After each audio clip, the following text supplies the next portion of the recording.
Ladies and gentlemen, order in the court. Today's proceedings finds the people versus James McGill. Legal troubles got you down? Bosses refusing the payout? Hit and run leave you stunned? Drug lords in your future? Maybe not, because he'll get your case dismissed. He'll get you the defense you deserve, but only if you say the words. Oh no, I need legal representation. Whatever shall I do? What do I say? Oh wait, I know. Better Call Saul. So without further ado, let's begin. Judging Saul. Court is now in session. You will atone. All right, Dragon. Man, after how many months has it been, Dragon? Jesus. Feels like forever. It feels like a lifetime ago. Well, technically, it's been a year, roughly. Oh man, it feels like so much longer than a year. It does. Alright, so Dragon, we are back talking Better Call Saul, Season 5, the penultimate season. I am hyped on this show, my friend. This is Season 5, Episode 1, Magic Man. Well done, Magic Man. Can't wait to get into it, Dragon. I don't want to waste any time here because there's it's a long episode and there's a lot of juicy details to cover. So, Dragon, why don't you just hit us with the credits and we'll dive right into it. Sure, as always, we always like to shout out the talent on the episodes. Of course, the director. We had a director who's basically a blast from the past. I'm talking all the way back to Season 1 of Breaking Bad. Oh, no kidding! Wow. One who only did one episode in the entire series. We had Bronwyn Hughes.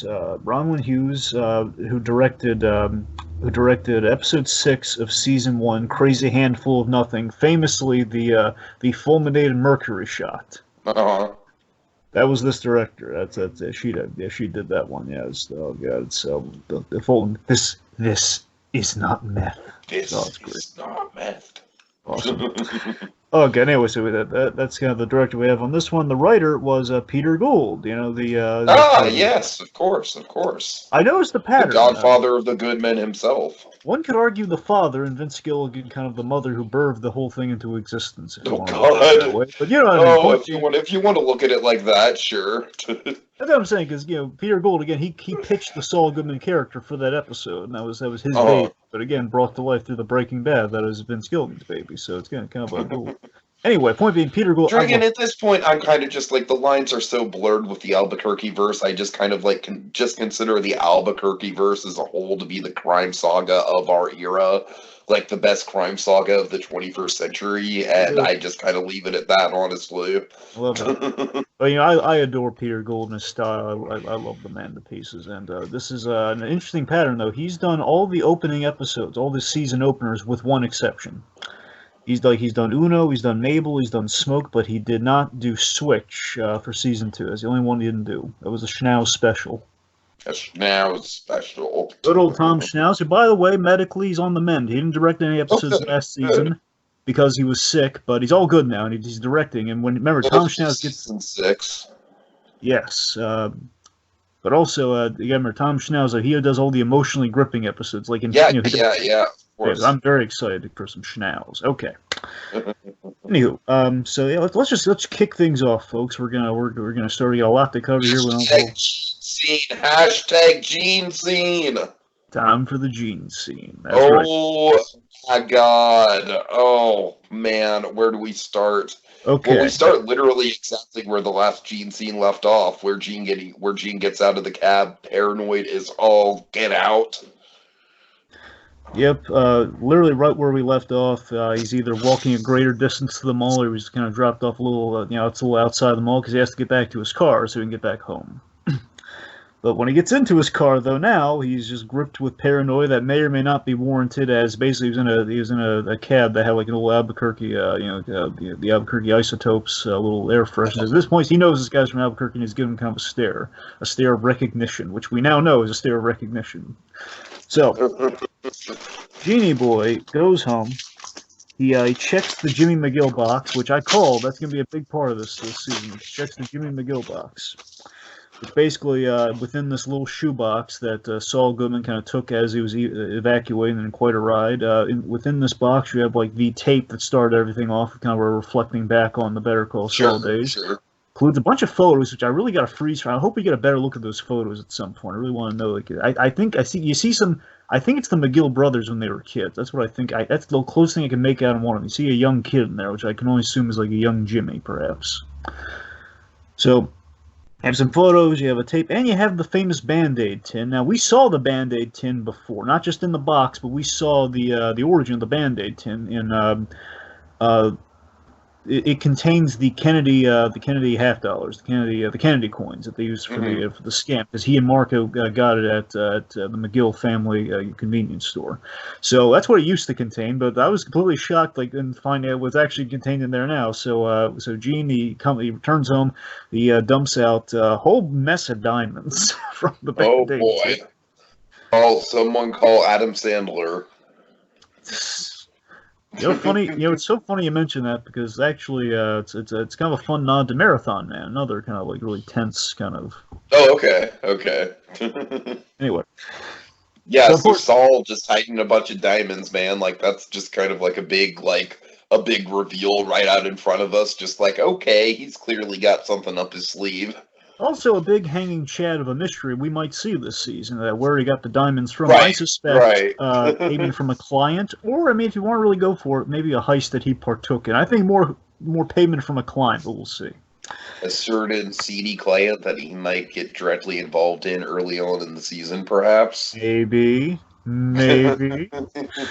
All right. So importantly, he's grabbing the diamonds. Of course, the diamonds will serve as like a vast payment because he doesn't have a lot of cash on him, like giant copious amounts of cash. But he has diamonds that he could turn into quick cash, which he will need in case he needs an evac. So he's memorizing a certain phone number along with this, and he switches the plates on his license. He switches license plates on the car. I love that he has a police scanner in his car. We just see how paranoid and prepared Gene is in his fresh start. So, Gene drives all the way to Kansas. The police scanner makes these scenes so atmospheric and so tense, Dragon. It does. And again, basically the reason he's doing all this and hightailing it to Kansas is so he can tell if anyone's following him or like really on his trail. Also, I think on another level, is also he wants to make a call from out of state just to kind of see if, like, in case it's being tracked or anything. It's why he's making the call on the payphones and everything, perhaps as well. So. I love this scene. We're at Grandma's K&I diner. So what happens? Okay, so the waitress goes up to him and she's just like, "Oh, French toast didn't work out for you? Oh no, it's fine. I can warm it up for you. No, don't worry about it. Well, you want anything else? We're cooking lunch." So the waitress is just trying so hard to be pleasant, and Saul is just trying to be, trying to have a low profile. He's checking the clock. And then he goes out into the payphone, like you said. He calls Molly, and he's like, yeah, let's see. So basically he establishes that he won't be in for a few days, and I like how under control he is, despite, obviously being freaked out. He's just like, oh, well, there's a delivery coming in you have to sign for. Oh, you already signed for it. Perfect. Oh, good. All right, anything you want to add here? Yeah, so basically he was checking in with the Cinnabon staff, making, like Molly, and like, okay, everything's running smoothly until he gets there Thursday. Also, I love how courteous that waitress was. She was really going out of her way to be really helpful for him, and I love that. She was offering to exchange his meal for lunch, and I thought that was that's a quality waitress, man. Only the Albuquerque verse can produce waitresses so colorful and fun and also just so courteous. Like we have like Mike's waitress, we had Francesca, not Francesca. We had Fran. I think it's either Francine or Fran. I think calls her Fran. Anyway, Fran. Point being, nice. Good waitress. Yeah, the kid from that one Ken's family dinner. Yes, and also the Denny's that Walter White went. Yes, of course. It was Denny's he went to, right? Yes, was it Denny's? Yes. Sure. The institution that is Denny's. Mm-hmm. All right. Anyway, so so he's asking if anybody's looking for him. He claims an insurance salesman. So it's a night. So basically, he returns home. Basically, the few days that he's out, it's not so much getting home, but it's more so just kind of like camping out, and just kind of listening to police scanner day and night. And, we have like it's a night of snow outside, which got me. It's really hard to do in Albuquerque. You kind of manufacturing all this. Right. Yeah. Basically we have a portrait of snow, paranoia, and loneliness, which again is like we're seeing the fresh start. Really is such a taxing ordeal for Mr. Takovic. So then we have the Welcome to My World sequence playing here, where basically I'm convinced it's just an increasingly sad look into Gene's status quo, but also we've showcased at this point, this is why we got to change it up next season, we've showcased at this point every conceivable way you could shoot a Cinnabon interestingly. When you really think of that, how many more... made it a challenge. That's what I'm saying, but it's like, again, it's a challenge. I mean, so far I've been doing great with it. With, like, they had like the little, not the Zamboni, but yeah, like the guy on the little cleaning ride thing. Oh.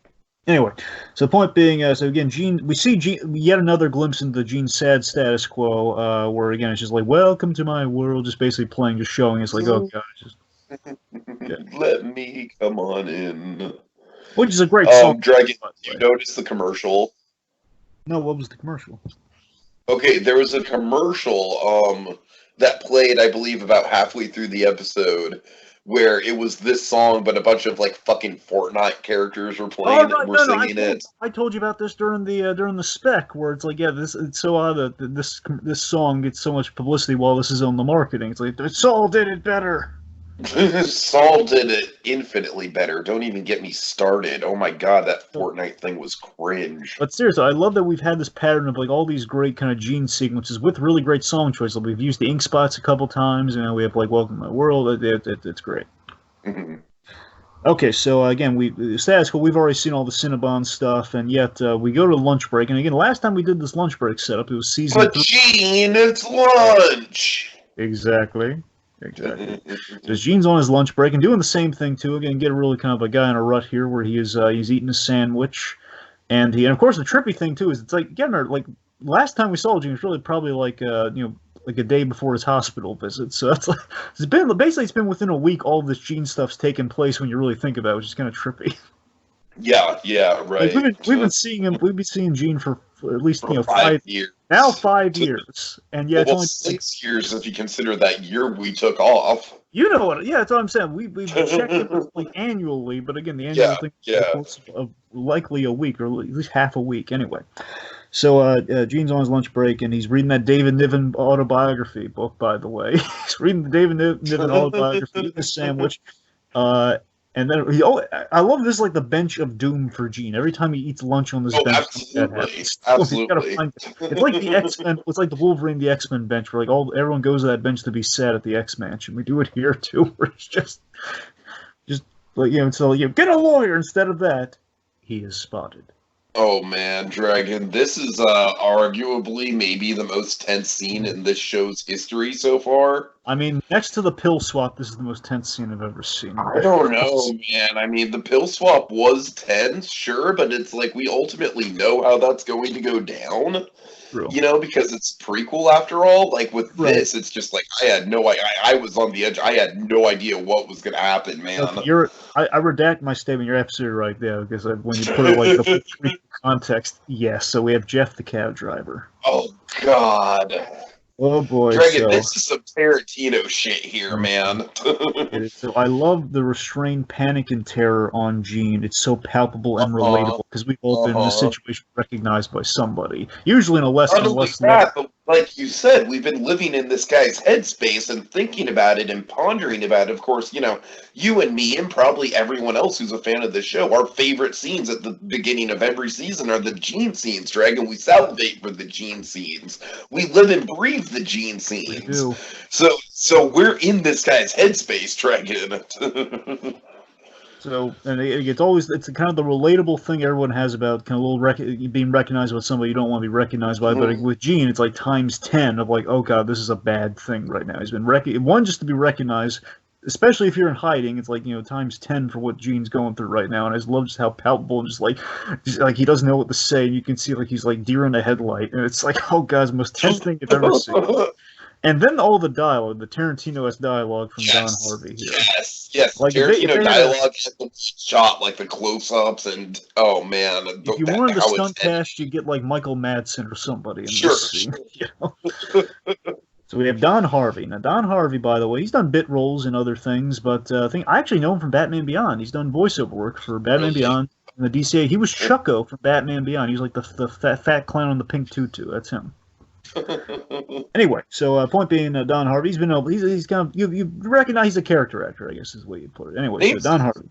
Sure.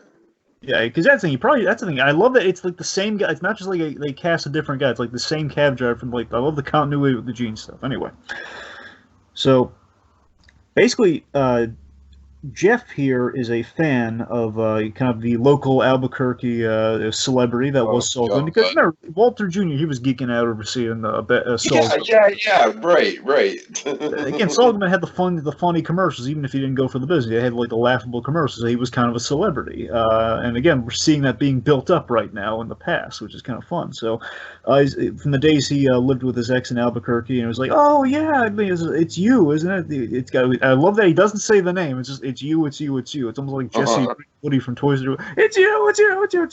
He's always, anyway, so Gene tries to correct him and says, "No, you had me confused. I'm Gene Takovic." He's already made a grand error giving the guy the full name, which is bad. So it just right. He denies it. Jeff ain't buying it, and oh god, so. Oh boy, so Gene. There's so many things wrong with this scenario, Dragon. There's so many things wrong with this scenario. This is Gene's nightmare. Embodied. This is just. But again, Dragon, this kind of just embodies everything we love about this show because it's so mundane yet so terrifying. It is. It's like there's no stakes at all here at the. Exactly, and yet there's all the stakes. Yeah. So Jeff wants him to admit it. He says, "Just say the words." And of course, essentially, he literally wants him, and he kind of phrases it as such, like "just say the words," as in he's queuing up with the commercial line, "Just say the words." And I love this. This is what. Tell me if you felt this, man. We rack focus to the cops that are behind him, and for a moment, I totally thought undercover sting. Absolutely. Yes. Yeah. I was. Oh. And here's the thing: you're feeling that in the moment because logically, if you look at it, like, no way is there just like a random cab driver that spots him and he's an undercover cop. No way is that possible. But then again, you're in the moment right now. It's like, oh god, man, we crack focus to the cops. He just wants him to confirm the identity. Oh god, it's a setup. And Dragon, you know what my favorite part of this this whole scene is in terms of building tension? What? This dude's friend who's just kind of like back. Yeah, it's just like, oh god, like in reality this guy probably is harmless, just like the cab driver says, you know what I mean? Yeah. He's probably just like, alright, who the hell is this guy that this cab driver's talking to? But in Gene's head it's just like, oh god, he's the muscle! This guy reeks of the friend reeks of undercover cop. That's the thing. Totally. Anyway, so of course then he's like, "Oh, I had Sammy Hagar in my cab. He's more famous than you." Oh God. So it's just yeah, the say it is absolutely fantastic, Dragon. Oh God, just poor Gene is just like so pathetic when he's like, "Better Call Saul." Come on, man, you can do better. I can't hear you. Better Call Saul. You do it one more time with the point. With the point. So. Oh god! So basically, he's being all friendly and such. And I believe, again, we only have like one glimpse of the guy here. I'd like to think he's being genuine here, but then again, there's like a tone of like a little tone of this guy's going to be a problem at the end of this. Anytime you need a cab, just call the Omaha United Cabs. Ask for me, and I'll ask for me, Jeff, and I'm never. Honestly, just how much he presses him about it. I'm never more than 5 minutes away, which also is kind of a threat that he's never more than 5 minutes away. But here's the bit where it says, "See ya, Gene." When he says "See ya, Gene," it's like, okay, this guy could be a problem. Oh boy! So. Seems nice, but all of Gene's fears are confirmed here. He has to go to the exit strategy that he was kind of preparing for. He thought, you know what? No sign of anybody. I think I'm good. Goes back to work. This happens. Not a good week for Gene. So, Right, and here's where the Gene scene just goes from great to just mind blowing, Dragon. yes. I did not know we were going to get this that early on. I But had no idea, and I just like it blows my mind that like it's already like okay, like stage 2, like the second. Oh God, by the the way, second disappeared dragon. I didn't even think that was on the table. longest Gene scene we've ever had. By the way, this I'm is not surprised, but it goes by so fast because you're so tense throughout the whole thing. It doesn't I even know. feel that. like 14, like 13 or 14 minutes. It's crazy. Uh-huh. So he calls him. When he went to the payphone, I had an idea. Like, oh God, are they gonna do it? Are they gonna do it? And they did it. Yeah. He calls Ed Gilbraith, who of course is played by the dearly missed and beloved Robert Forster. Oh man, Dragon. Just I thank our lucky stars they were able to get this scene in when they did. Did you hear the story behind this scene? No. Tell me. Okay, so they were really lucky to get this shot because essentially they were just kind of kicking around. Like I assume they were planning on introducing the reintroducing Ed or at some point in the season, but they got this. Like we saw Robert Forster, like we saw him. He was supposed to be just the voice in this scene, but we saw him literally as they shot the stuff in El Camino. Basically, Peter I assume Gilligan calls Peter Gould and says, "Hey, we're shooting the scene right now. You want me to kind of get the stuff for Saul?" And they did it and boom, that's how they got it. That's how we got to see Robert Forster. Because basically, it implies to me if we're lucky enough to get any more Robert Forster, which I got to be honest, folks, playing the odds, we're probably not. If we do, though, it'll be a voice. But this is the last time we're ever going to see Robert Forster ever. And again, it was a good scene that we gave him, though. It was great. It was great. Yeah. El Camino was a good one to go out on. This is even better. Like I said, Dragon, just how unexpected was the whole like, oh my God, there's a second disappear on the table. I know that's what's so tricky. We already had like what happens when you owe money to the disappear. Yeah. We saw that. Yeah. Now it gets even better with the code phrase of it. Also, Saul gets into the code phrase yet again with the whole I need a Hoover Max, a certain part for the vacuum, all that. The whole it's just such a great coded exchange. The whole have we delivered to you before? And I love the basis. It's going to cost double. That's going to be a difficult part to obtain because he's extra hot now. It's going to cost you double. And the money is not a problem because all the diamonds. Yeah. What happened? I got made. You got made. It's man. Every time I miss Robert Forster more. We're going through this because he was so. I keep remembering. I'm flashing back to Jackie Brown and all of his Albuquerque verse appearances as we speak. Anyway, so basically, just to shorten it a little bit here, it's he got made, but it's not official yet, as in the cops don't know as far as he's concerned. It's just basically been spotted by the guy, but again, who knows what's going to happen next. So basically, he arranges for a 7 a.m. Pickup on Thursday at the same place he was dropped off at, which we're going to go back there. We might be going back there. And at least first watch, you're thinking, oh God, the timetable for Gene's going to be next time we check in with Gene, he's going to be at the pickup spot, and then something's going to happen. That's what you're thinking in your mind. But then we have the destiny push-in. We have the destiny push-in shots of Gene. Just like, again, this is the big sell of the season here. There's a big sell we've been building to with Gene for a while because who could live with this sort of stress? A little stress that gave him exhaustion. He passed out in the Cinnabon. Gene's had enough, and he cancels the order to fix it himself. I love how he phrased it. I'm going to fix it myself. I'm going to fix the part myself that's not working in this situation. Yeah. Exactly. Fix it myself. And hangs up the phone and walks off defiantly to God knows when we're going to see him. But I got to tell you, Peter Gould implied we might be seeing Gene again this season. You know what, Dragon? We've literally been speculating that every single season. Like, hey, maybe this will be the season there will be a second Gene scene. So I won't believe it until I see it, Dragon, honestly. You're wise to do so. But again, next season being the last, anything's on the table. I know. Well, honestly, what I'm more expecting is that we'll get, like, a Gene episode at the start of next season or something like that. That would be amazing. So speaking of which, I actually, they always use the same kind of, when we have our introductions, the little totems of Saul Goodman, like little down, I think the tape. Bear in mind, I binged Better Call Saul God knows how many times before this, so I keep seeing that intro. But I gotta tell you, I think the tape's getting worse. That's my theory. I think the tape's getting worse, so it's mixing the black and white with the color, and we're gonna reach a point Really? where I think the Really? last season is gonna start. If not start, then just do it throughout. Where tape's gonna get all warbled and it's gonna break mid take.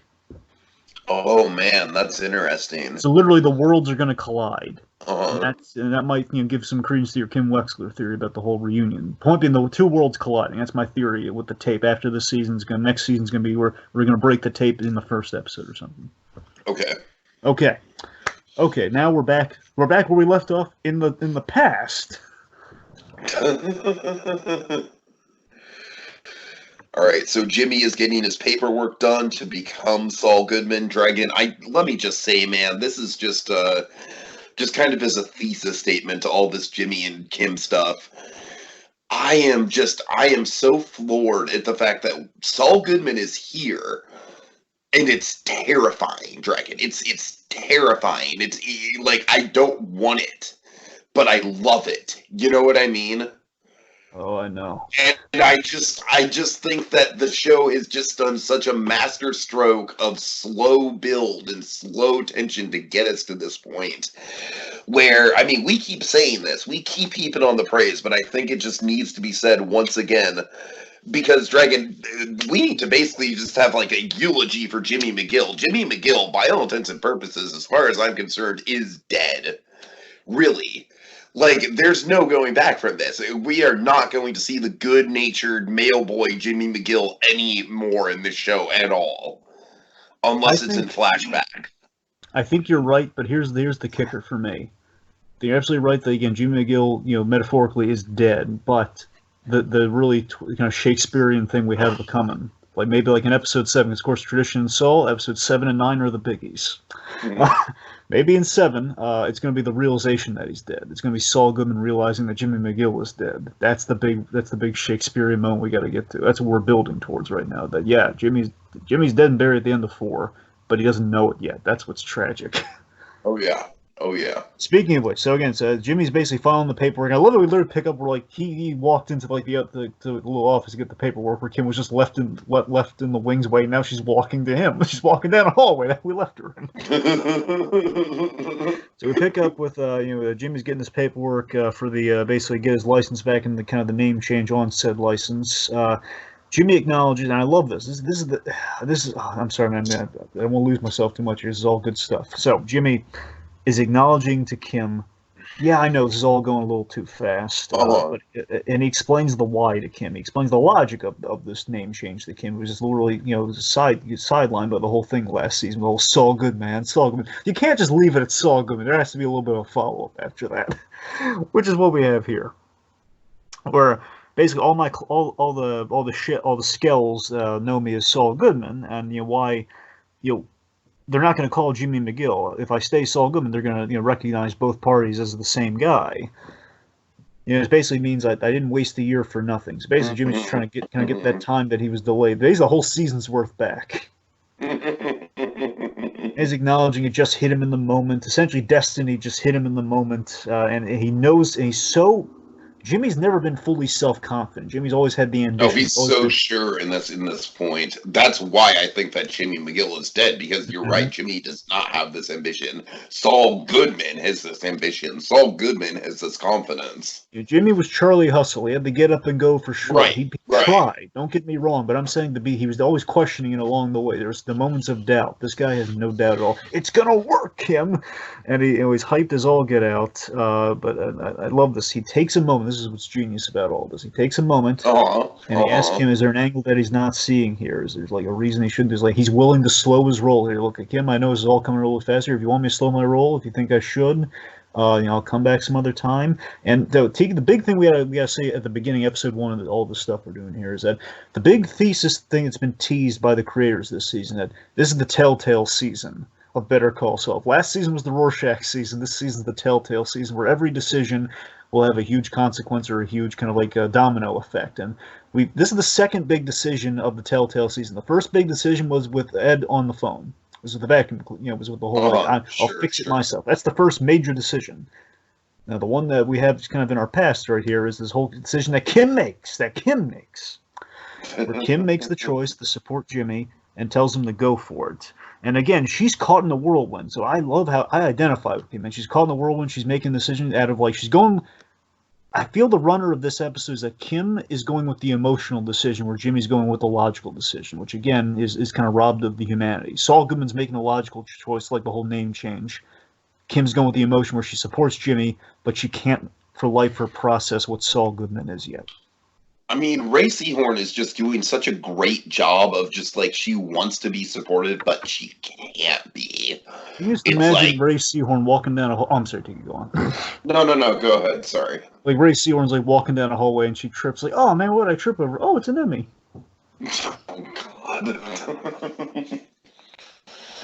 All right, so here we go, Dragon. Here we go. The name is being signed. Jimmy Saul Goodman McGill. God damn, how many chills did that give you, Dragon? It gave me chills because, right, this moment here, this is like the moment where Saul Goodman is born in the eyes of the law when he signs his name. This is like, we saw the birth of Saul Goodman right before our eyes. Of course, in the legal system, it's going to be a less messy birth. So, anyway. Right. So, enough of this Saul talk, man. Let's talk about the real star of the show. Let's talk about Lalo. Oh, man. Lalo is the star of the show, man. He really is. I mean, he just kind of came. So great. Werner Ziegler.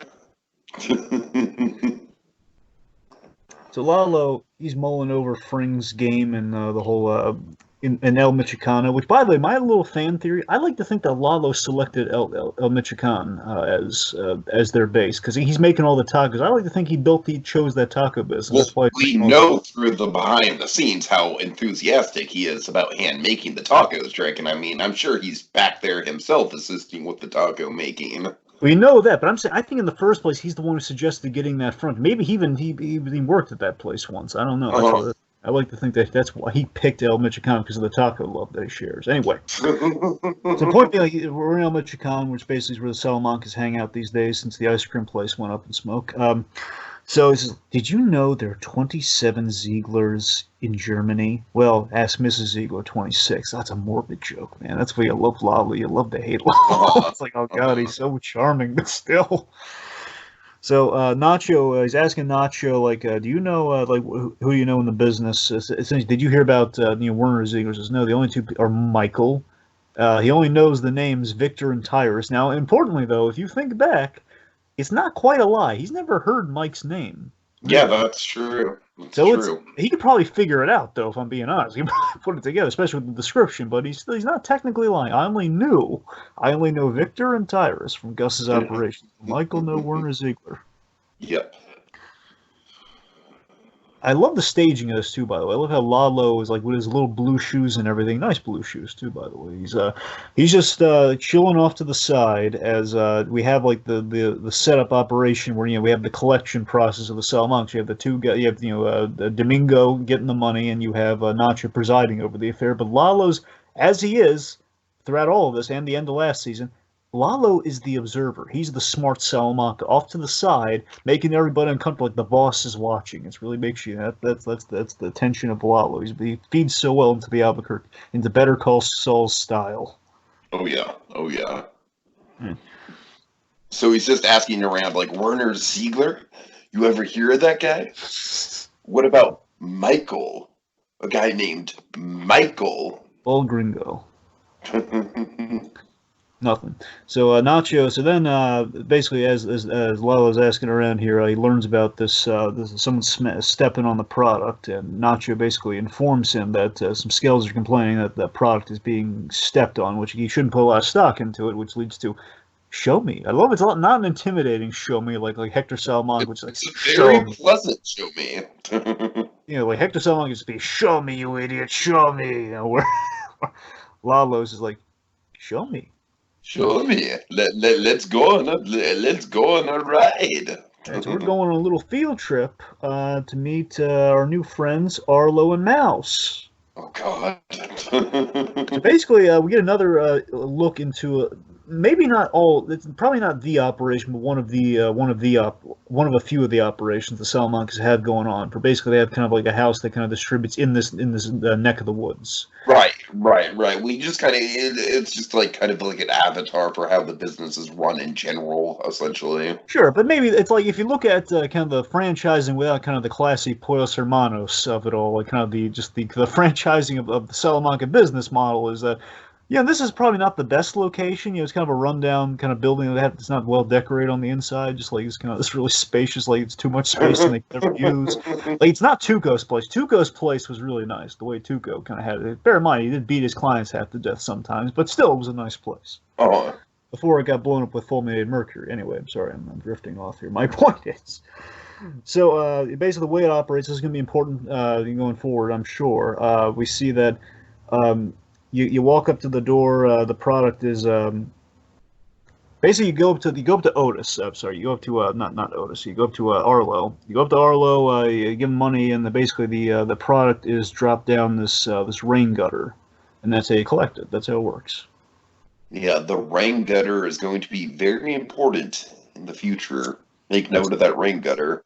That's all we'll say, folks. The point being, this is what I'm saying, though. I love that we do have like kind of the rain gutter shot, there, a little POV shot of that of the product going down. So we set up how the thing's supposed to go. Where the product's kept in the chair, the mouse takes it out of the chair, throws it down the rain gutter, and the rest is history. Rinse and repeat. So we've seen how it goes. So. Lalo, he kind of crashes the place, kind of an out of left field inspection that kind of I'm sure terrifies Arlo.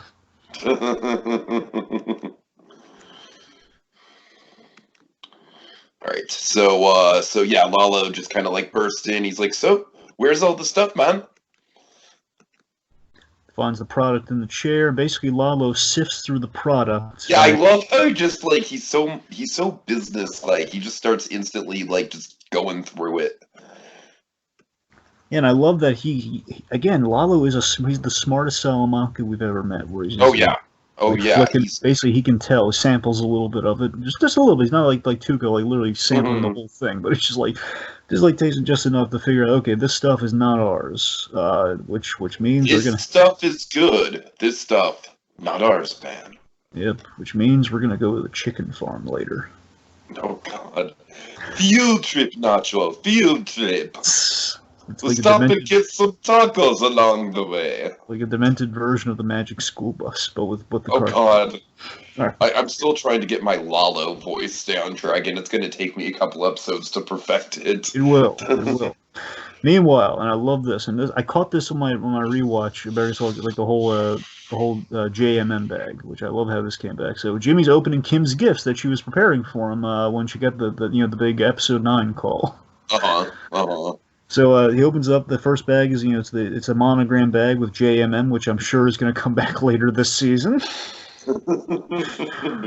And Jimmy on the fly, she had no idea he was going to go with the name change and everything. Says, okay, I'll turn to. It turns into a motto on the spot. It's my new motto. Justice matters most. Nice on the fly. Really nice. All right, and God, Dragon real second best lawyer again. Of course, all this Jimmy and Kim stuff is just. I mean, we've said it before. It's been seasons now, but really, it really is kind of coming down to like this is it. It's like the end times are ahead, folks. They gotta be at this point. And we so well communicate that with the line that follows when he gets his new mug, or his new travel mug, when he says, "Oh, there's yet another mistake. Saul Goodman is going to give you a run for your monies. I bet he will." A little foreshadow to which I think Kim's going to see that's true, but she's not going to be happy to find that out. Right. So he thanks her for everything, and not just like the gifts. He thanks her for everything and kind of getting this law license back. It's a really sweet little moment. Now the conversation takes the interesting step here, where these guys. Well, next step is just getting word of mouth out, getting the word out that the phone guy is now a lawyer. He's now the lawyer. So he's kind of bouncing his promo ideas, his promotional giveaway idea to Kim, where basically he will give away his remaining palette of cell phones. Yeah. So and as an added sweetener, limited time only. Half off. It's like commit 4 felonies, you get 1 free. Yes, like There'll all be friends, family non-violent. too. You can share them around. It's basically 50% off non-violent felonies, which he equates it to being 4 felonies, get your 5th one free, which is such a great. And again, this is what I'm loving here. He's speaking like Saul Goodman. These are Saul Goodman lines, but he Oh, doesn't quite realize it absolutely, yet. He's becoming absolutely, Saul yeah. with each passing second, and I love it. It's And just he's transforming before our eyes. Dragon seasons 1 through 3 were kind of like a very slow build to get him to Saul Goodman, and then season 4 was essentially like, all right, let's see the very slow like Wolfman style transformation.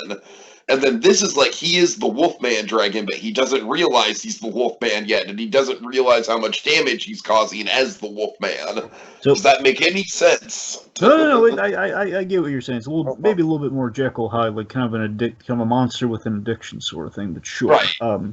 Anyway, or invisible man, like a man addicted to the power. Anyway, so Saul Goodman. Here's the great realization I have, is that Saul Goodman doesn't believe in his clients. Kim Wexler does. That's the divide. That's what's gonna it's gonna be the big kink in their previous status quo. Whether it's gonna be a deal breaker for him entirely, we'll see. But it doesn't bode well, if you ask me. So the point being, Saul Goodman, like you'll notice, he talks down to clients, and then because again he's working with a lot of skills, and he's gonna bring that into her world later. It's gonna blow up in a big way. So we're really setting up. He's like, these guys are going to get into stupid stuff, and then they're going to call me to bail them out. So again, I love how Kim just directly calls out that it's going to encourage people to have bad behavior, and then what do we see at the beginning of episode 2? Dragon.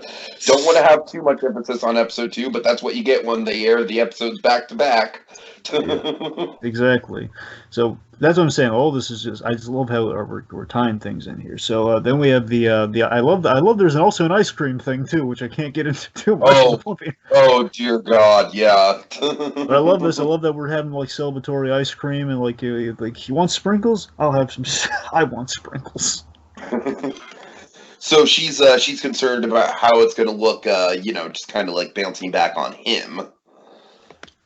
And again, Jimmy, in this moment, he takes a moment again, which is like, you're right. The discount reeks of desperation, which again is kind of the cosmic thing is in the DNA of Saul Goodman. Saul Goodman is desperate in every sense of the word, which Jimmy's always kind of skirted on desperate, but empathetic. Basically, we sympathize with Jimmy. That's the thing. Saul Goodman is desperate without the sympathy. That's the difference.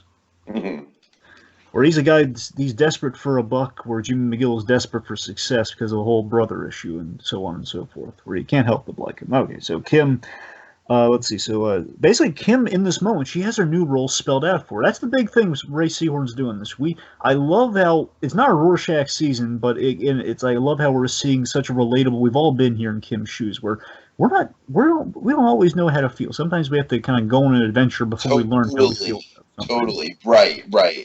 And that's the thing, Kim here. Again, her whole status quo is being lifted overnight, and she asked the big question. She asked him, "Why this?" She can't wrap her mind around why this. And Jimmy kind of lays out a really good argument here. Where he says, "Kim, he doesn't want to be in the shadow of Chuck McGill. He doesn't want to be Chuck McGill's loser brother."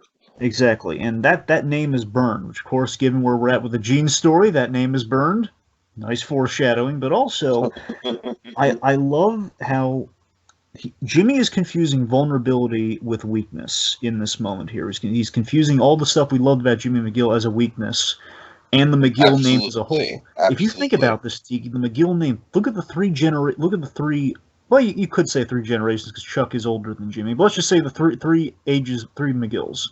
Jimmy, we already saw that. Chuck, the whole debilitating, illness and that, condition, and his father, again, nice as all get out, but again, a sucker in Jimmy's eyes. So again, the weakness associated with the McGill name, he wants to burn that and start fresh with kind of a name that, like good man, like this is great. He wants like a name that's going to embody success. So he wants this fresh start. This is how I move forward. And again, cosmically ironic, how he moves forward, which of course ultimately he's going to be moving back with the Gene story that we have unfolding. I like it. And Kim, she just can't see it. But again, without like the concern and everything, just Jimmy says, that's okay. You will. Oh, man. And it's the fact that Kim Wexler, she's created a monster, but she just doesn't know it yet. It's like right next to her on the couch. It's like a horror movie. Kim, he's right next to you. Run. Yeah. Well, Dragon, I again cite my Mm-hmm. favorite. I really want someone to do some fan art of this, like Jimmy McGill in the pool, like with a drink in hand, floating in the pool, and then like Saul Goodman with the lawyer, like the flashy lawyer outfit and everything, like mouth open, ready to eat Jimmy McGill Jaws style, with a Yeah. smile on his face.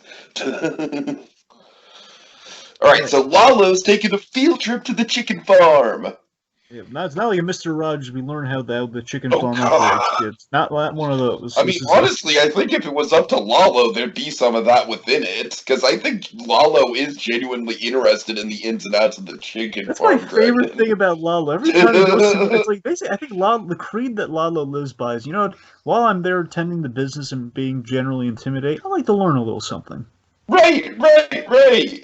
Like the I think chicken, Lalo would have a good time at Epcot Center, Dragon. we go the chicken farm. Remember we went to Pollos Hermanos. Is this your chicken? I think he meant the chicken was really good, but he's also again making a point. But still, he was really appreciating the chicken. Like, could I get in on this franchise? All right, so Lalo arrives at the chicken farm for a sit down with Gus and Juan Bolsa. When Juan Bolsa's there, that's the voice of Eladio, man. That's a big deal. So Bolsa is there essentially to mediate the conflict the two are having and basically calling the world like this whole stepping on product issue. So there's a little fourth wall joke in this, by the way. So Lalo says Keep you waiting. right after that. Well, oh god, you're right. Oh, I didn't think about that. I'd love it if that were the. that It is a could be. little bit of a fourth wall if you think about it. You're right, but here's the kind of the deep cut fourth wall. Basically, if you know the production of Better Call Saul, this is a really great fourth wall joke. Where it Okay. says, are all those buildings really full of chickens? So here's the thing. So not since Breaking Bad has anytime we've been to the chicken farm, you'll notice we don't see chickens and we don't see the giant chicken coops because they can't shoot at the chicken farm anymore. So basically, what they do is they keep or basically remake the trucks for the Pollos Hermanos trucks. Sometimes is they rent them out and they keep them. Obviously, with the year in between, they probably had to kind of remake them again. Basically, like put a little thing on it, rent out some trucks and put the Pollos Hermanos stuff on it. That's what they do. But again, they can't go back to the chicken farm though, because I forget if it was torn down or what. The point being, they can't go there anymore without going out of their way to rebuild the chicken coops of it all. So, the little fourth wall joke is like we're talking about the chicken coops, but we didn't see them. Anyway, so Gus. So basically, in short, Gus gives his story here. Gus gives his side of the story here about the whole Werner affair. Where basically Werner working on this construction project. Where basically the two sides of the business blended together. Where Werner was working on a construction project for Gus Fring, he got word of the whole meth business on the other side, and he stole two keys of product, which led to kind of an internal solution of basically the problem was solved internally via Mike killing Werner, so that was taken care of.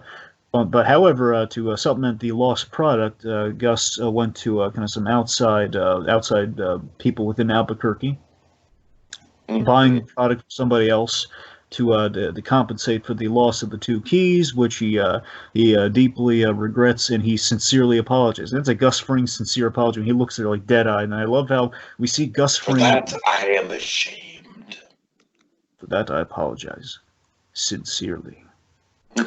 I love how precise Giancarlo is, and I love how it's Fring shot in entirely darkness, and we focus on his head, and like every movement is so precise when he looks up, and he's doing the Belafonte thing, man. It's all the precise movements we're talking about. Anyway, so Lalo kind of like takes a minute to he's just kind of like, oh yes, I see. What construction project? So this is genius. So Tiki, I'm sorry, it's just so brilliant here what Gus Fring is doing. So he did all of this, the whole two keys of product, giving them the phony product. He did all of this just to cover the Werner Ziegler tract. Oh man, So right, he right. shows Lalo. It's better if I show you. He shows him the chiller. So the idea is that Gus Fring he hustled the Germans out of the super lab Oh, this is so crazy. and had him build this again. At least the skeleton of a chiller. Probably fully built the chiller because you can probably use it. I Right. guess the point Just is he as a has him. front for like, hey, look at what these Germans are doing. This is the construction project that Werner Ziegler was working on. Yep. Has him build it really fast, at least within a day or so, because again, maybe a It's couple of days. crazy. It's crazy. Has him build all that. So basically, when he goes there, he says it's you're building a chicken freezer. Oh no, no, I love this. I love it. Even though Gus Fring is going to kind of laying out this whole kind of false narrative, I love that he's very prideful of his product. Oh no, nothing's ever frozen, but we chill it. We chill the chicken. We don't, we never freeze it. So Lalo, he meets. There's a big moment here. Lalo meets Michael. Are you Michael? Dragon, we love Michael. Yes, we do, Tiki. Yes, we do. Which is going to be shown in an image that I'm going to pull up in post production. And so I'm going to cut right here, and bam! We love Mike, Dragon. We love Mike. We adore Mike Ehrmantraub. More so, we adore Jonathan Banks, the great and powerful Banks, man. Jonathan Banks, the guard of the Emmys in his off time. We. I'm the Mr. Banks from Saving Mr. Banks, and don't let anyone tell you otherwise. Oh, but seriously though, it's always great that Jonathan Banks back in the saddle, man. It's been too long since we do. To be fair, that we were satiated with a little droplet of Mike in El Camino. To be fair, I didn't have as big enough of a role as I wanted, Dragon. They should have given me more screen time in El Camino. to be fair, he was dead, so it was I was Jesse's mentor. Anyway. All those car scenes should have been my car scenes. Anyway. All right. Point being, going. Who is this Todd guy? Go ahead. The point being, Banks is back, baby, and he's great. And it just we always like to kind of express our love in a very unique way. This time we went a little bit more in the spirit of February, in the spirit of Better Call Saul coming back yet again in February. It's been a long while. I wanted to express a kind of little I Love Lucy style, let's call it, kind of a big old friendly heart, little advent calendar of Banks, if you will, of just kind of like this giant kind of like heart kind of like sometimes people say life is like a box of chocolates. In our case, Jonathan Banks is like a heart-shaped box of chocolates, which we, you never know what wonderful Mike moment you're going to get from an episode. Wonderful kind of element of performance from the man himself, and we have a couple examples here, and it's going to get really good later on. We want to just kind of like kind of break open the tin now and just kind of enjoy this Banksy goodness. Yes, yes. Anywho, so that's so this is like the most begrudging, intense handshake I've ever seen on television. Dragon, seriously. So Lalo, he meets like Mike, and he Mike just wants to spit in this guy's face so bad. Because remember, he hates Lalo, who essentially Lalo was the nail in the Ziegler coffin, all right? Because basically Ziegler, he was not doing good for himself, mind you, and probably wouldn't end up good for him any way you slice it, but it may not have been a lethal option had he not talked to Lalo. Oh, yeah. So because of that, Mike really hates Lalo even more, and he has to shake. He shakes his hand, but he does it. He shakes his hand. He says, "Oh, Michael, I've heard a lot about you. That's so. I'm gonna get back to it." And he walks off back to construction, Mike. So then Bolsa he makes his point with Gus, just to show both sides. Like he comes down on Gus here, says, you caused a lot of trouble than you needed to if you just came to us in advance here, and then basically makes his point. No more trouble to both sides here, okay, guys. There can be no more trouble, no more secrets. Don Eladio is not happy, and makes his point very, very firmly to Gus, because Gus, more than anyone on the walk of this earth, knows you do not want to make Don Eladio remotely unhappy or disrespected, or else bad, traumatizing things will happen by pools. Right. By ex-Scarface cast members. Okay. And with that, Dragon, I'm going to go ahead and take down the We Heart Mike image for reference later when I'm editing this. Switch back to the root image. Here we go. All right. We're back outside of the Los Buenos Hermanos with the Hermanos trucks. So we know Lalo had that little barb to Gus, too, saying, he says, it's going to look great, especially the south wall, which basically implies Lalo does not buy it, so he's not sold. So Bolsa, meanwhile, on the outside, we have the other half of kind of the chewing out. So basically, Gus has been chewed out. Now Bolsa's chewing out Lalo. Why are you sneaking around Gus Fring's operations, man? Why all this strife, man? It's like, why are you causing all this chaos? The travel wire place, for example, I love that we brought that up because, again, that was a big kind of hanging shad. Like, oh, God, we murdered a man. It was messy. Right. Poor Fred. You killed Fred. Oh dear. Oh, and I love how that happened, Dragon, with the whole like, oh, I'm just gonna drop in like fucking James Bond. So basically, Lalo writes it off as he's protecting his family's interests. He's been talking to his uncle. It's kind of doing what his uncle would do, which is true.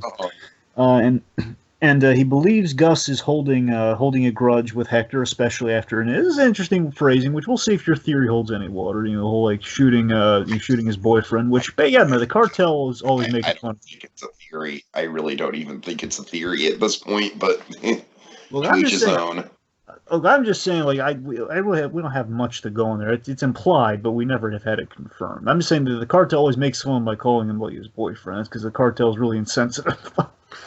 We don't know. That's the thing. I don't know if the cartel's just being insensitive or they're being really literal, because I don't think they would care, Tiki. That's why I think they're just making fun of them. Right. Point being, that's the only reason I'm really doubtful about it, honestly. But anyway, point being. All right, so Lalo asks if he trusts Fring. He says he'll never be one of us, but he earns. As long as he brings in the dollars, Eladio is happy. Which is going to be a very important plot point for old Lalo.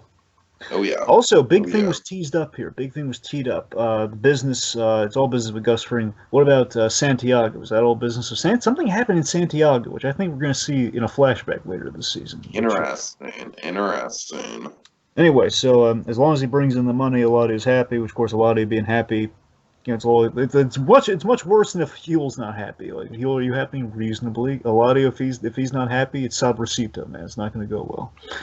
All right, so Dragon, let's get to a scene where I just imagine any editor on TV is just going to be watching the scene and being like, they're just going to throw their hands up and they're just going to be like, well, I'm not winning Best Editing at the Emmys this year. Fun fact, too, Kelly Dixon. I just like... Dragon saying that Better Call Saul montages are amazing is like saying water is wet at this point. There's only so many ways we can praise it, right? One of these days, we got to do like a top 10. Like after Better Call Saul's done, I guess we should do like a top 10. We absolutely have to do that. Yes. So, a little fun fact with the editing, though. Kelly Dixon does the Better Call Saul Insider podcast. She mentioned that she edited Breaking Bad, and I don't think she does much of Better Call Saul. I think it goes to Chris McCaleb. I think he's the main editor for Better Call Saul. But she has a great editing job now. You know what she's editing now? What is she editing? Oh, she's doing some work for Disney Plus. She's doing Falcon Winter Soldier. Oh, wow. Okay. Very exciting. We got some other Turkeyverse talent on it. This show keeps getting better. All right. So, Dragon, I love the tracking shot of all, the big line of cards. Of course, I love the lowrider just like bouncing up and down like a freaking carnival ride just to show how seedy this place is. Mm-hmm. The motorcycles rolling up. It's a great shot, man. It really is. It's like a Goodfellas shot almost. So there's a hilarious detail here. Now again, this actor is credited for being in the episode. It's kind of hard to spot him, but I'm pretty sure. So if you look when we go up there as part of the whole promotional thing, so Saul Goodman has a little tent set up, which again, one, he has to go over with the businesses, but two, it's kind of the Saul Goodman's quest for an office this season, which I'm sure we're going to rectify. And you have Huel outside kind of monitoring kind of the line, but off to the side, there is a churro cart, which, again, designed to draw in business. Right. And there is a man who looks it's kind of a wide shot, and he is credited as being in the episode, so take it with a grain of salt. It could just be like they're always like an automatic thing, but in this case, it has to be a guest star thing where Man Mountain, Clarence Man Mountain is the guy serving the churros. I got that. Yeah. Saul Goodman constantly hires along with Huel when he can. So I think Man Mountain is giving away free churros. Free churros. Good old Clarence, man. He's guarding the ladies. In the future, he's guarding the ladies of the night. In the past, giving away free churros. I don't think the free churros in this show are as profound as the free churros in BoJack Horseman. Hey, those free churros have to come from somewhere, my friend. They do. All right. Anyway, Anyways, so yeah. can I just say my favorite thing about this office is the tacky fake windows in the tent. Oh yeah, you're right. There, I forgot about the fake ones. You Great. didn't notice those? Oh man, I love the fake windows, Dragon. It's like they're like all they're made to look like legitimate like windowsills with the panels and stuff, but they're clearly just plastic. Here's what I love, Edlin. See, I love the detail of the coffee detail. Where like they have the coffee mug that says something along the lines of, it says, "It's our pleasure to serve you." All right.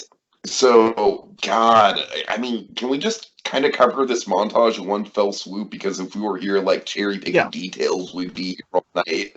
Okay, well, just to kind of give it the once over, let's call it. So basically, we have Saul Goodman basically giving a sales pitch that we're kind of cutting away from like different client to different potential client. And again, the idea they come in, they get a phone, We're and basically establishing Saul's routine, his system, essentially.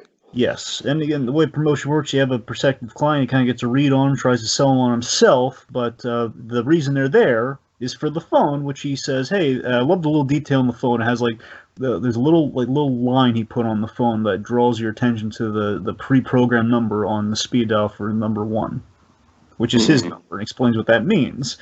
And basically, he's giving himself. We have all these glorious Saul Goodman, bits of dialogue we've heard in so many commercials in Breaking Bad. Though, you ever find yourself in a Donnybrook or two? A fist fight. Right. Yeah, I'm sure you ladies are popular with the fellas. There's no fault of your own. You're attracting the boys in blue, that sort of stuff. And again, it just goes to show, like, that Jimmy is just like a quote machine here. It's just like he is full on in Saul mode. It's coming so naturally to him. It's just he is inheriting it. It is who he is. And I love throughout the sequence you get to see, again, like, not for a moment do I doubt that he's coming up with them on the fly at first, but then he's working him into each subsequent as he likes. It's like jazz. Absolutely. It's like lawyer jazz. So it's like, poof, I'm there. You dial 1, poof, I'm there. And a little nod there. My favorite is the different variations on, hey, talk to the big guy out there. He'll tell you I got him off for 20 years, 10 years, 15 years. I got him off for 25 years, and he didn't serve a day. No time. He calls me Magic Man. He insists. I love that he adds the whole, he insists on calling me Magic Man. I tell him not to, but he does. Right. So basically exaggerating the whole, I love it. It started from such a humble, real place, like the whole Kashada thing with you, which he did do, which was impressive, but again, it's Saul Goodman putting the spin on it, which turns into 25 years. So remember, keep your mouth shut. A big Saul Goodman iconic line says, remember, keep your mouth shut. And of course, on his phone message, keep your mouth shut. Keep your mouth shut. Yeah. I love this. We were paying a little bit servicing the whole hair loss thing and the Visines. Put a lot of Visine in there. It's been a long night. He's really going for it, man. He tells so now at the end of the montage, he goes outside. What happens? He goes outside and he tells the people, like, sorry, folks, no phones, but I'm still here for your legal services. And Dragon, in the heat of the moment, he decides to go for the 50% off. Which he didn't want to do because Kim talked him out of that one, but he made again, desperate choice. Choices being the operative thing here. And again, this choice is going to have big ripple effects, I'll say that much. 50% off for non-violent. Hold on, Dragon. Hold on. Let me check the math on this. Kind of Zuckerberg and the social network style. 50% off. Dude, that's like almost half. Yep. All right.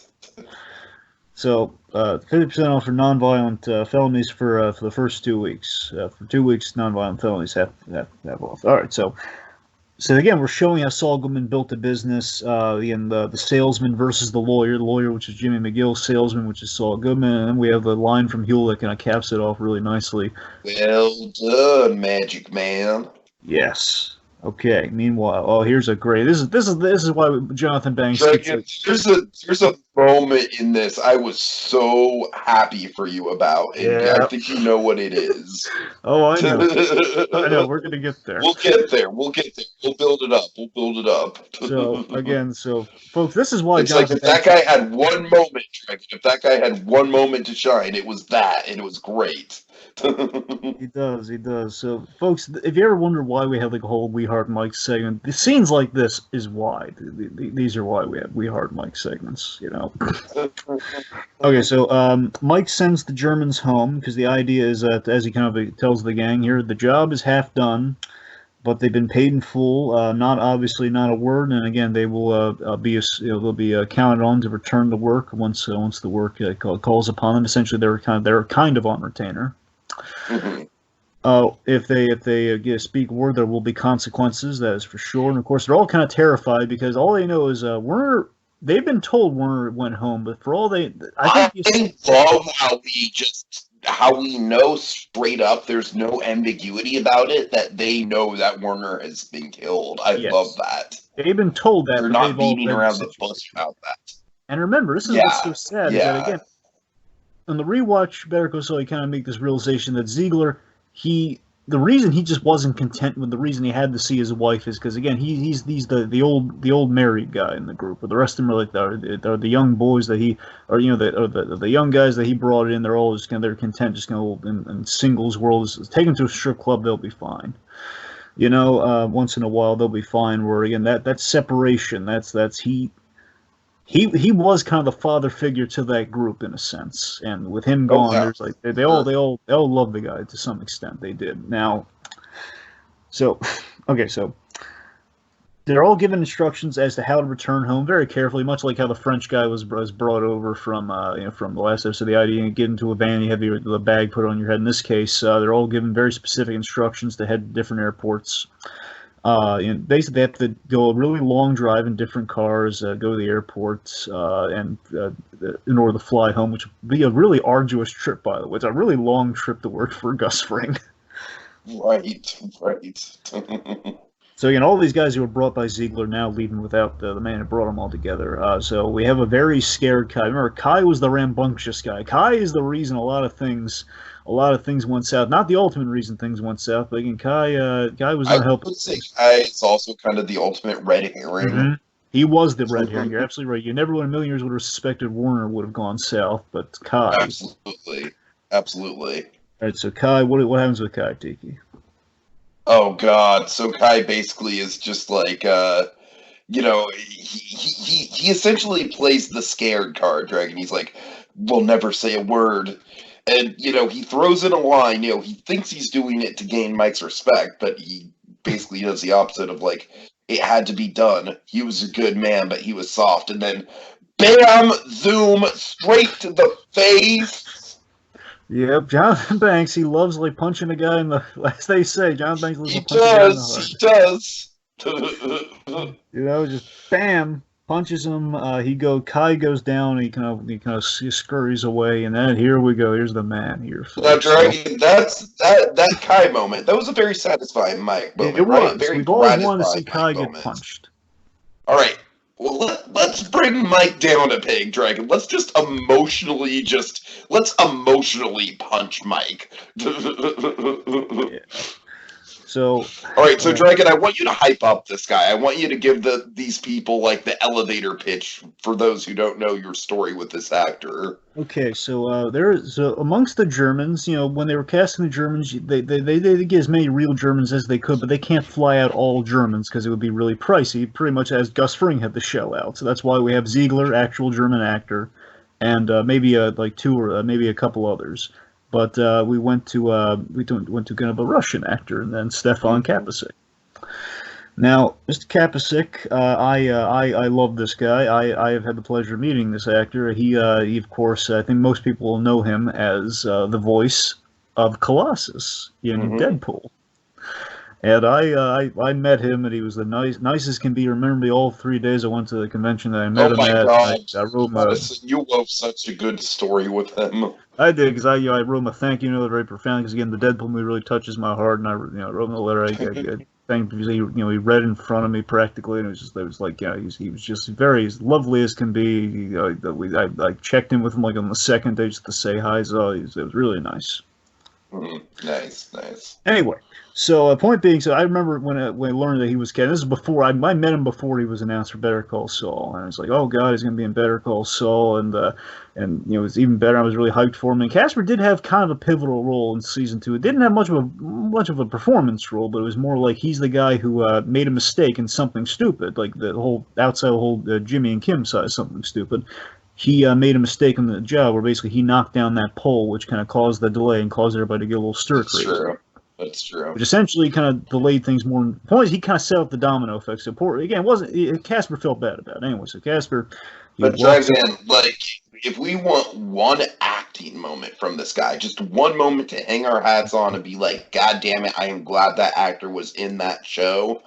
This is it.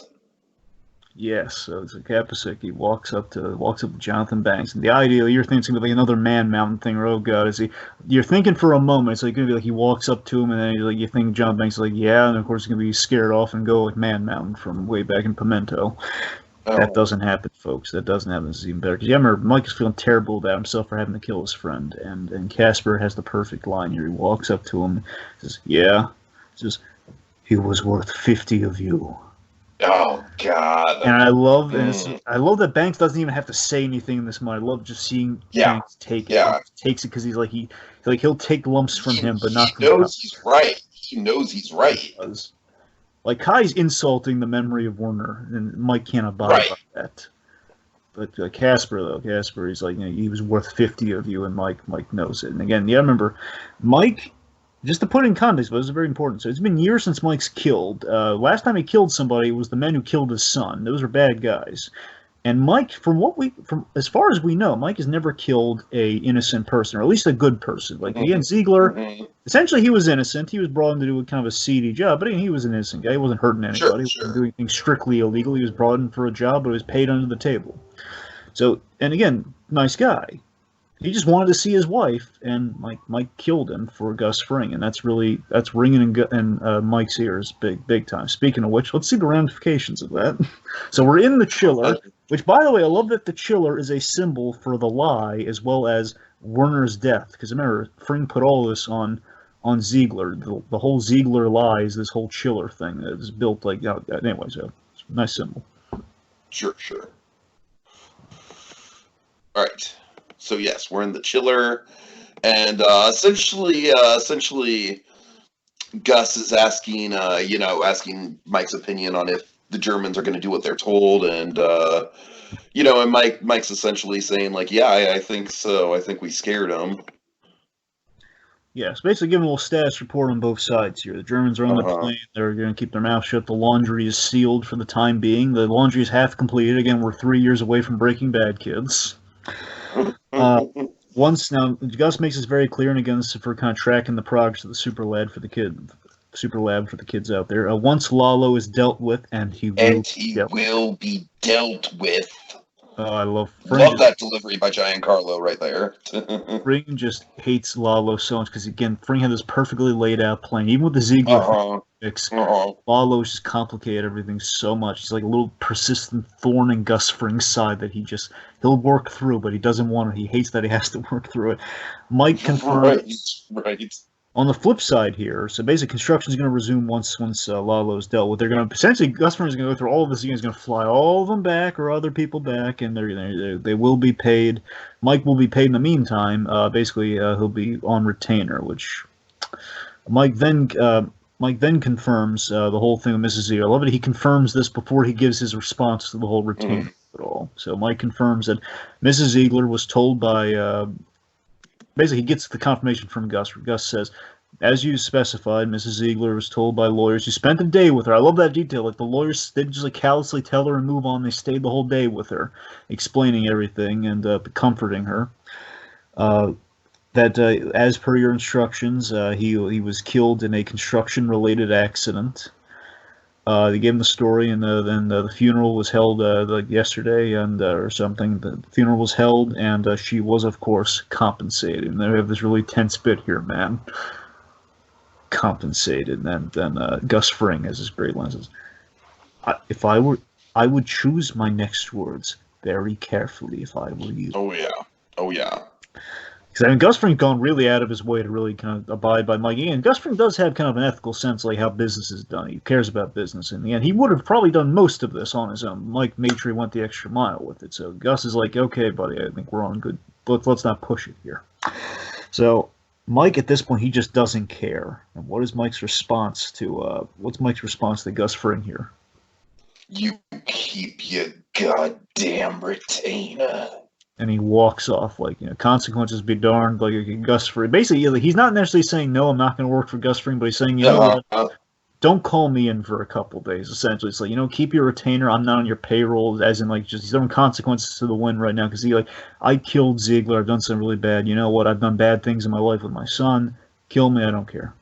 If it's just me, basically, if it's just me, I don't care. So, little levity, vending machine. Oh God! So this is a lovely reintroduction because they love this actor so much they keep bringing him back. This is an Albuquerque local actor. This is Peter Disseth, who plays DDA Bill Oakley, basically the guy who makes all the deals with all the public defenders and so on and so forth. Yeah, that's all the deals. So I love how caught off guard this guy is, and I really think this is going to come back into play. I think that Saul is essentially just going to great lengths to burn these bridges, and man, it's gonna. Let's get into it. I have some theories regarding this scene. Me too. So Bill is accosted by poor Bill here. Bill's always like the lawyer on. This lawyer is always the busiest lawyer. He's accosted by God knows how many lawyers asked to make deals and pleas, and he always has to play deal maker with these guys. So he's always getting a vending machine snack on the go. That's his lunch and dinner and his breakfast every day, 24/7. So He's ambushed by the film crew as he's just trying to enjoy his snack. I'm sure Vince Gilligan loved this sort of scene because he relates to it. The old adage of Vince Gilligan being he's always having like a snack on the go, like the guy with the donut on set. Well, I was eating a sandwich. Yep. Sorry, God bless Vince Gilligan. Love him to pieces. Anyway, so he's ambushed by the film crew, and I love Drama Girl. Of course, Drama Girl is wonderfully here. Oh man, she's like going for it, man. She just dressed like full reporter. They gave her the giant hair. I love it. It's great. Oh god! So like we have like the Carl Craven Cravenhurst. I think it's Cravenhurst or Cravenhorst. Yeah, something like that. Anyways, the point being, just a client, like a small time client that Jimmy has, you're being treated like he's the next OJ or something. So basically, Drama Girl's coming by there and just like saying, "Yeah, how did the Carl Gravenhorse case is a miscarriage of justice, with other things going on here, and basically we're bolstering a small case, which is kind of a Saul Goodman modus operandi. You bolster a small case, so basically you get basically the idea is Jimmy's been inspired by the Huel Cochado thing that he's basically applying that to kind of on a smaller scale. That's kind of where the inspiration's coming from. You do like a Miracle on 34th Street approach with all these clients, and you're gonna get them off." And I love how just totally overwhelmed this poor guy is. It's like, wait, what? He hasn't even said a word. He hasn't gotten a word in edgewise. And before a word is said, Saul Goodman is on the scene, making his big splash. Excuse me. Yeah, this came earlier than I expected it to, and I love it. So this big Saul Goodman making his big splash in the courthouse, making a little advertising for himself via the film crew, capturing all this. I love Oakley's reaction. We know Oakley knows Jimmy. He's kind of friends with Jimmy. They're all. Oh yeah. It's the first time he's hearing about Saul Goodman. You're who? You're who? Then meanwhile, you cut to Digimon Hansu and Guardians of the Galaxy. Who? Goodman, man. Saul Goodman. All right. So basically, we have kind of the whole countersuit approach, which again is a classic Saul Goodman move. Basically, we're going to countersuit, basically trying to put the fear of God into the opposition here over such a small thing that they're going to easily kind of wheel and deal. Now, again, this is Saul Goodman's MO, but again, here's where we're going to get a little mini theory here: is that I feel this is a major miscalculation on his part, alienating his friends, and I love that. Oh, absolutely, and I think this is going to be what alienates Howard as well. I'm going to drop that flag there. Good. Good. And that's what I'm saying. This is like Since we totally. have not, since Howard's not in this episode, we might as well bring up Howard. I really think this is going to be like down the line drag, and I think one of Jimmy McGill's little quote unquote stunts is going to hurt Howard in a big bad way. That's my prediction. Well, the tonal thing that we're setting up here, I think, was bleeding to the Howard Hamlin of all, and you're right. Is like this is kind of like a little appetizer for what's to come with something like that, where I feel that Jimmy McGill was a loved member of the legal community. Where again, Jimmy always feared he was going to see him as like the screw up little brother, but again, like he was loved by a lot of people. Charlie Hustle, man. Exactly. Charlie Hustle, and he was beloved. And again, now it's like he's going to be this like the ambulance chaser of Albuquerque, with like basically degrading the whole profession in the eyes of the law as Saul Goodman. Sure. And that's going to be so sad for me to see him lose the respect like all the Oakleys of the world. And when Howard Hamlin turns him away, I'm going to be so crushed, man. I'm going to need a minute. Oh God. I'm gonna be so crushed when Hamlin just like looks at him with disdain, like he's getting almost gonna be a more sad breakup than the Jimmy and Kim breakup. Almost this much, not as much so, but that's gonna be that's like Norma Bates meeting her fate. That's what that one's gonna be. The Howard Hamlin though, that's not gonna be pretty. All right. Anyway, all right. So getting back. Let's see. Alien and his friends. It gives out his cards. The ID. He's made a big show here. Additionally, to get clients who are there looking for representation. In other words, looking for legal representation. So he gives out his cards to convince some interested people looking for some lawyers. Speedy Justice they're bolstering himself up with some follow-up questions that lead to the cards being given out here. Speedy Justice at a price you can afford. 24 hours and no judgment. So again, he's giving out his cards. Meanwhile, oh boy, buckle up, folks. Here we go. So Kim Wexler, Tiki. Kim Wexler, take it away. Oh, I'm not ready to talk about this. Can we just take a break? Jesus Christ. Tiki, no. I need a cigarette. You need the one, and you need the shirt. So Kim Wexler, she's dealing with. This is like the epitome of a small choice that is going to spiral out of control, and I know it in my bones, Dragon. I know it in my bones. What Ray Seahorn does, the way she internalizes this season is going to be Emmy worthy. I know that this is going to be her Emmy year. At least it should be. I know it always gets Bob Emmy, but anyway. So Kim, it's gonna be the people's Emmy year for Kim Wexler at least. All right, so Kim is dealing with Bobby and Lois. Lois, of course, with child and with a little baby of her own. So Kim, in short, Kim got the deal of a lifetime of 5 months, 5 to honestly 2 months with good behavior for this guy, which is a honey of a deal versus the 2 to 4 years he would be facing if he went to. He would be facing is what they're going to be pursuing, and Bobby is contemplating a trial based on sympathy of pregnant wife with a kid. They might go easy on these thinking about that. And honestly, I like to think he doesn't want to miss the birth of his new. As I think Kim alludes to this, like he doesn't want to miss the birth of his new baby. That's why he's trying to not go to jail for it. Which again, you understand. You don't look at this guy like this guy looking for the easy answer. He's just trying to be with his family. So how can you fault the guy that much? So importantly, that's the difference between Saul Goodman too. Like this guy, I think we just looking at as strangers onto this guy, nice enough guy, harmless enough, not like a skeezy client at all. Exactly. Yeah, that's the important distinction.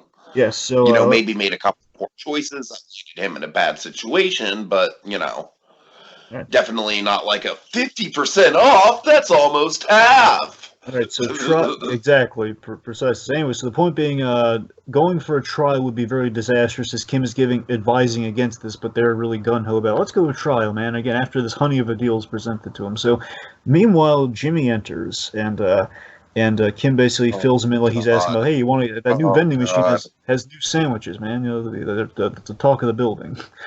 So the family law sandwiches. So basically, the marriage story sandwiches are available. Again, just kind of pops his head up, like, "Oh, I'll take a sandwich." All right, so Kim puts Jimmy in the situation because basically he won't be able to make it. She's dealing with this right now, and Jimmy supports her, but in a Saul Goodman way. And this is where things get complicated. Where again, it's like he's supporting her. Things go off the rails here, Dragon. Things go off the rails. So apparently, Bobby, he basically was selling mini fridges off a flatbed to an undercover cop. Which again, and this is what crushes me, man.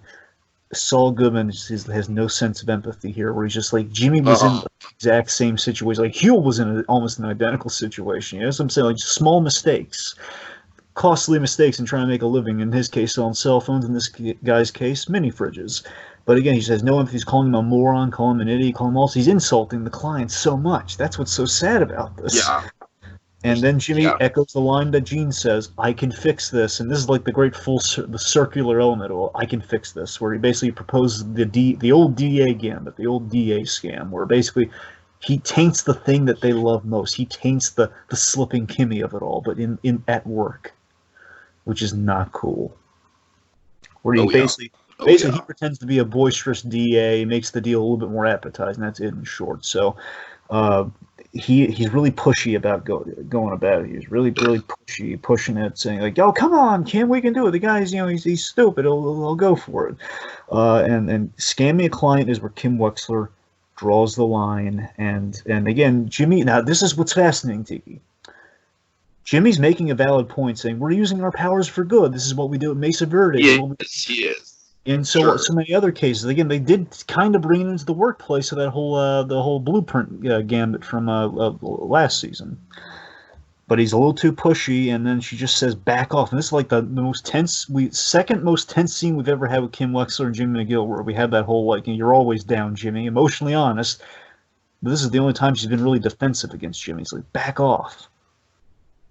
It's the emotion versus logic of it all, man. The emotion and the logic kind of clashing against each other. And Jimmy he relents. Importantly, though, he doesn't hold a grudge. He says, "Okay, sure, I'll see you at home." Yeah, right. Then what happens? But you know what, Dragon? I feel like the fact that he doesn't hold the grudge, the fact that he writes it off, it's like he has no idea what damage he just did, Dragon. He has no idea. Like, this is just like this is another day at the office for Saul Goodman, Dragon. That's the thing. It's like this is just like that's the thing that haunts me about this moment is that it's like for him, this is just like oh, okay, yeah, I'll see you at home. All right, la da da da da. I'm gonna go about my day. For Kim, this is a breaking point. Absolutely. So what happens with Kim here? What does she do? So she essentially, reluctantly, but after some consideration, decides to lie and says, like, yeah, that was my district attorney, and he's taking the offer off the table. Well, she doesn't say that he was the district attorney, though. I think that, so again, she's walking both lines here, where she's not saying he's the district attorney, but she's working with. Sorry, I'm kind of mixing up the legalese of it all. My bad. Well, you're kind of right there. That's what I'm saying. Like, she's tethering a line right now. That's Kim's mindset. She's kind of half in, half out. Or again, she's doing exactly what Jimmy said, though, but she's not super complicit in it. She's like, they saw some commotion went on, so Jimmy's scheme has kind of been put into play, and she has a moment of decision of like, well, she could but then she lies and says that the deal is off the table, which is not true. So that's the lie. Mm-hmm. So then they begin to panic, and now she's unsure, which is true. Like, I'm unsure how the trial will go, but I guess we're going to go for it, because that's what they wanted. So again, it's kind of half a lie, half truth, though. So then they panic. Can you get the deal back on the table? You want to take the deal now. And again, I wonder if Kim maybe feels a little bit of disdain for the client in that moment. I wonder if that chills her to her core a little bit, that she feels a little like Saul Goodman in that moment. Like, I kind of get where he's coming from, which might haunt her. I don't know. Right. So then, anyway, so now she has the solution she needs. She's going to basically serve the client the way she feels he should have been served, but she walks off into the stairwell, and she drops her bag, and she's just like, we have kind of the reverse Kennedy shot that Jimmy had when he was kind of about to walk into Davison, Maine, and he didn't. That one time. Point being, like, she's shell-shocked and like, oh, God, I've kind of betrayed one of my principles, and from Saul Goodman, this monster I've kind of created. Yeah, and like I keep saying, Dragon, I think the real impact here is just the fact that, like, it was so easy for Jimmy to do. It was like it was nothing. Kim, not so much. Kim, she's gonna be haunted by that, and just still, it's like Kim's just basically right now. Kim's eyes are open at the end of the episode as to, I thought my line was there. Where are my lines now? Where do I draw the line? That's the thing. She's just so shell-shocked by it. It's going to be really interesting going forward. Okay. You know what, Tiki? All this law talk, all this Saul Goodman talk, you know what I think we should do? I think it's time we should call our lawyer. It's time to call Saul. All right. Well, Dragon, unfortunately, I do not have one of those fancy phones with speed dial, so why don't you give me the number? I will indeed. Okay, so kids, if you're listening, it's the Little Orphan Annie segment of of Judge and Saul. Okay, get your phones ready. 505 All right. 842 All right. 5662.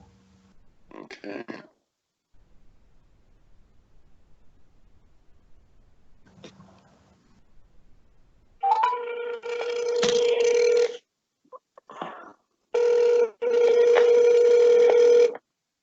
You've reached Saul Goodman. Looking for phones? Well, I've got a surprise for you. The phone guy is no longer just the phone guy. I'm the law guy, your law guy. That's right, Saul Goodman, attorney at law. You meet the law? You want the law to meet me. Leave a message after the beep. I'll get back to you before you sleep. All right. So, Dragon, just final thoughts. We're going a little long on this. I'm just going to keep it simple. I am so glad the show's back. I think we're in for a roller coaster of a ride. I just think the dawning of Saul Goodman in this show is terrifying and mesmerizing, and it's full speed ahead, and I love it, and I can't wait to see where we go from here, Dragon. All right. Final thoughts from me. Again, I think the theme of this episode is doing the impossible at a cost. Hence the whole magic man of it all. You know, you have we've seen a number of characters like your Jimmy, your Gus Fring, your Mike. You know, your even if you want to look at it, Gilbraith. You know, the guy who kind of made the whole disappearing act happen. You know, we have these magic men who are kind of facing setbacks and kind of these personal dilemmas. Again, they did the impossible, but like now what? So Mike, he's crossed the line, never thought he would cross.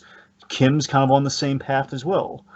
Again, the Gus Fring, again, he's kind of making all this magic happen, but again, at the cost of Lalo's onto him, and he's not being distracted anytime soon. Very interesting stuff there. I think we have a lot of great narrative setup for the season. I love how many things we kind of get going, a little few mysteries we get going at the start here. It's like you're already hooked on. Like, I have to see how the season's going to turn out, and it's really good. Oh yeah. You can definitely see the telltale approach to the season in the outset, which I was teased up, and I love seeing it in play, and that's what I'm so hooked on from the beginning. If the Gene scene didn't have me, it's that whole like all the decisions, man, all the telltale glory. And it's just great how what we're really getting through all this is I love how it's going to complement the diverging paths of Jimmy and Saul, and as well as the dynamic of like Jimmy and Kim, and Gus and Mike, and just all these diverging paths and these choices that are going to have like major ramifications through all these key relationships. Yet again, Better Call Saul is doing TV right in a way that hasn't been done with done before. Like, again, just main example being internalizing. How we internalize Kim Webster's struggle and it's such a relatable story. How we're doing all that sort of stuff. It's just episode 1. We're hit the sweet spot, man. The season's gonna be full of clashings and crossovers and diverging paths and dichotomy galore. I'm so excited. It's gonna be so much fun. All right, good stuff. And folks, of course, we're going hopefully our goal is to record on Mondays and upload on Tuesdays. Of course, I've got a vacation coming up that's going to complicate things. So, it's going to be a while before we're on like a regular, consistent airing schedule with these podcasts just because of this trip. So you'll have to excuse us. But episode 2 is going to be coming out sometime this weekend, hopefully, right before I leave for my trip. I plan on uploading it. So look for episode 2 shortly. And yeah, so Dragon, take us out. Remember, kids, when you get that phone call, make it count. Better Call Saul. Saul Goodman Associates is the one-stop shop for all your legal needs. And with that, we are adjourned. We could totally be lawyers. Totally. He was worth. Are you Michael? Is that my